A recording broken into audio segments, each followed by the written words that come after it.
Subscribe करें fully forward YouTube channel को और साथ दिए गए बेल आइकन पर प्रेस करें ताकि हमारी न्यू तमाम आने वाली वीडियो आपको मिल सके।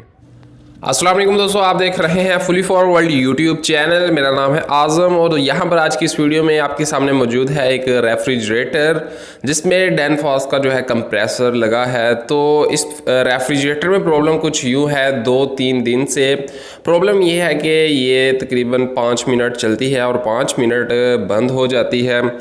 तो यानी कि कह लें कि लगातार 5 मिनट चल रही है या 5-6 मिनट चलती है, फिर 5-6 मिनट बंद हो जाती है, तो लगातार ऐसा ही कर रही है। तो मतलब कि जो है ऊपर ना तो बर्फ़ ये जमा रही है और ना ही जो है दूसरे नीचे फ्रीज़र में जो है कोई भी चीज़ ठंडी सही से कर पा रही है। मतलब कि नॉर्मली हमारी रेफ्रिजरेटर का जो नीचे वाला डोर है, अगर हम वो ओपन करते हैं तो सामने प्लेट पर जो है आइस अच्छी खासी होती है, मतलब कि जब ट्रिप नहीं होती, लेकिन वहाँ पर जो है नमी बन जाती है। तो मतलब कि जो है हम इसमें अगर कोई ऐसी अशिया रखते हैं जो कि ख़राब हो जाती हैं, जिसको ठंडक ना मिले, तो वो ख़राब भी हो रही हैं। तो यहाँ पर आपको बताऊंगा कि फ़ॉल्ट क्या है, हमने किस तरह से शॉर्टकट इस फॉल्ट को ट्रेस करना है जिसमें आपका भी जो टाइम है वो कम लगेगा। एक बेहतरीन इसका सलूशन है। इसमें 2 चीज़ें आप अपने माइंड में रख लें। सबसे पहले तो इसमें जो है एक थर्मोस्टेट होता है, वो हो सकता है ख़राब हो जाए, तो उसकी वजह से ट्रिप हो रहा है। उसका सेंसर जो है बैलो जो है उसका वो ख़राब हो गया वो सेंसर, ठीक है। और दूसरे नंबर पर जो है उसमें आप इसका ओवरलोड जो है, ओवरलोड तो नहीं होगा इसमें। मैं इसका जो है साइड कवर ये उतार लेता हूँ। ओके, ये स्क्रू है एक सामने जिसको मैं अभी ओपन कर रहा हूँ। तो इसमें रिले का भी इशू हो सकता है कि रिले जो है हीटअप होकर कंप्रेसर को बंद कर रही हो, या फिर कंप्रेसर खुद ही ख़राब हो सकता है जो कि चलता है लेकिन हीटअप होने की वजह से बार बार ट्रिप हो रहा है। अभी मैं सबसे पहले जो है इसको डायरेक्ट चलाऊंगा। कंप्रेसर अभी ठंडा है, आपने देख लेना है कंप्रेसर ज़्यादा हीटअप हो तो फिर आपने टेस्ट नहीं करना। ओके, यहाँ पर साइड पर कुछ लोग हैं जिनको मैं ढीला करके इसको ऊपर की तरफ मूव करता हूँ। ओके, ये बाहर आ चुका है ताकि अब हम इसकी वायर रिले वगैरह जो है बाहर निकाल सकें। मैं आपको यहाँ पर बताऊँगा कि आप किस तरह से डायरेक्ट यहीं से थर्मोस्टेट को डायरेक्ट कर सकते हैं। मतलब कि थर्मोस्टेट का कनेक्शन ख़त्म हो जाएगा और आप ये जान जाएंगे। अभी मैं डायरेक्ट करके रेफ्रिजरेटर को चलाऊंगा 15-20 मिनट या इससे ज़्यादा ही चलाऊंगा, और फिर अगर तो रेफ्रिजरेटर चलता रहा तो इसका मतलब हमारा फॉल्ट यहीं पर सॉल्व हो गया। अगर फिर भी ना चले फिर हम एक बार रिले को चेंज करके ट्राई कर लेंगे। अगर फिर भी ना चले फिर हम कंप्रेसर को जो है वो देखेंगे डायरेक्ट चलाकर कि कंप्रेसर का ही तो इशू नहीं।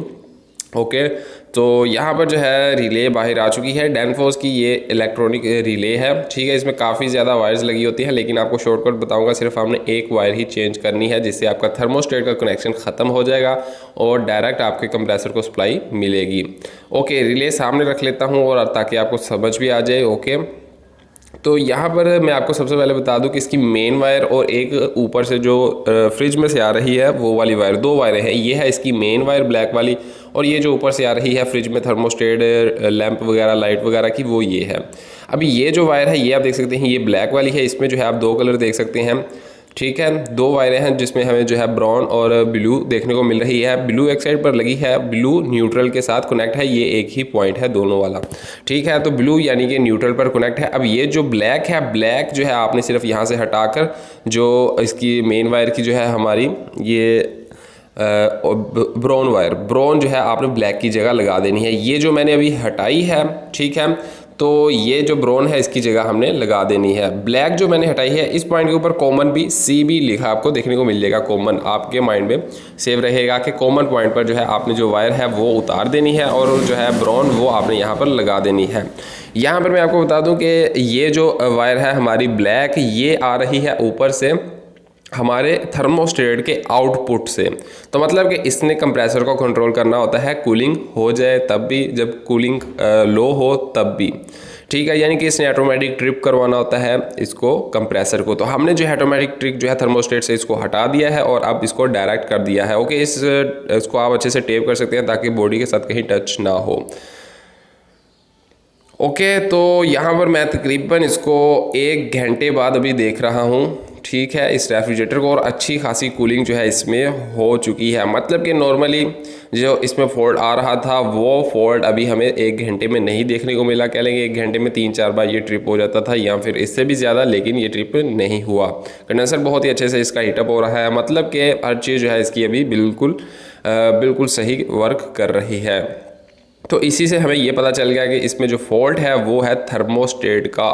मेरी वीडियो आप देख सकते हैं, मैंने वीडियो लिस्ट में एक वीडियो भी डाली है जिसमें आपको पता चल जाएगा कि आप थर्मोस्टेट कैसे चेंज कर सकते हैं।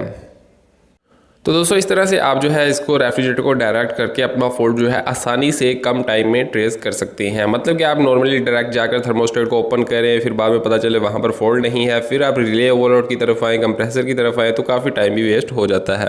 आई होप आपको वीडियो पसंद आई होगी। अगर आपको वीडियो अच्छी लगी है, वीडियो को लाइक और शेयर जरूर कीजिएगा। अगर आप हमारे इस फुली फॉरवर्ड चैनल पर न्यू है, इस वीडियो के नीचे रेड बटन पर क्लिक करके इसको सब्सक्राइब भी जरूर कीजिएगा। तो मैं मिलता हूँ आपसे नेक्स्ट वीडियो में। Thank you so much. अल्लाह हाफिज़।